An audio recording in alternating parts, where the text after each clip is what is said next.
Denumirea sa gigantul mitologic a primit-o de la marinarii islandezi, care pretindeau că au văzut un monstru marin uriaș care se asemăna cu o caracatiță sau un calmar.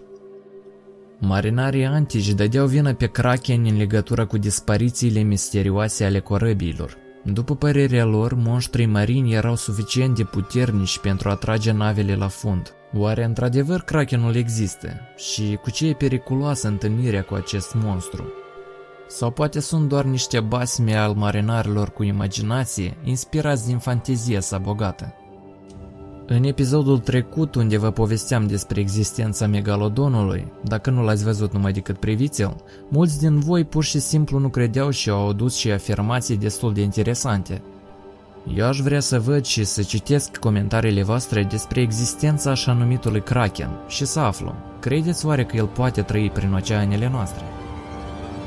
Prima mențiune despre acest monstru maritim a apărut în secolul XVIII, când naturalistul sub numele Eric Pontoppidan a început să convingă pe toți că Krakenul într-adevăr există. Conform descrierii sale, dimensiunea creaturii este egal cu cea a unei insule, iar cu ajutorul tentaculelor sale uriașe a reușit cu ușurință să tragă și cea mai mare corabie. Cel mai mare pericol reprezintă vârtejul de apă, care apare în urma scufundării Krakenului la fund. Pontoppidan era convins că anume Krakenul face ca corabile să devieze de la curs și provoacă confuzie în timpul călătoriilor. La această părere l-a adus numeroasele cazuri, când marinarii din greșeală confundau monstrul cu vreo insulă, care stătea nemișcată un timp îndelungat. Pescarii norvegiani susțineau că au găsit odată carcasa unui monstru aruncat pe malurile apei și au decis că este un Kraken tânăr. În Anglia a fost un caz similar. Despre întâlnirea sa cu caracatița uriașă, capitanul Robert Jameson a declarat sub jurământ în instanța de judecată. Conform declarațiilor sale, toată echipa de pe corabie urmăreau cum un corp de dimensiuni enorme se ridica deasupra apei și din nou se scufunda. Astfel, în jur se formau valuri mari. După ce ființa misterioasă a dispărut, s-a decis să ajungă până la locul unde a fost văzut. Spre surprinderea marinarilor, au găsit doar o cantitate mare de pește. Ce spun savanții despre acest lucru? Nu există nicio opinie unică despre Kraken. Unii din ei au inclus monstrul mitologic în clasificarea ca creatură marină, alții au negat existența sa cu totul. După părerea scepticilor, ceea ce au văzut marinarii lângă Islanda este doar o activitate simplă al vulcanilor sub apă. Acest fenomen natural duce la formarea valurilor mari, spumă și tulburări deasupra oceanului, ceea ce se interpreta ca un monstru necunoscut din beznă. Savanții presupun că așa animal uriaș ca Krakenul nu ar avea posibilitatea să supraviețuiască în condițiile oceanului, din motiv că corpul său n-ar rezista nici la cea mai mică furtună.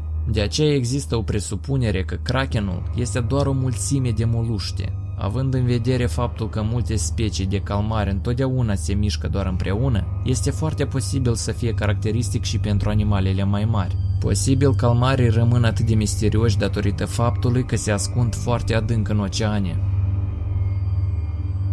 Oamenii au nevoie de monștri, spun autorii.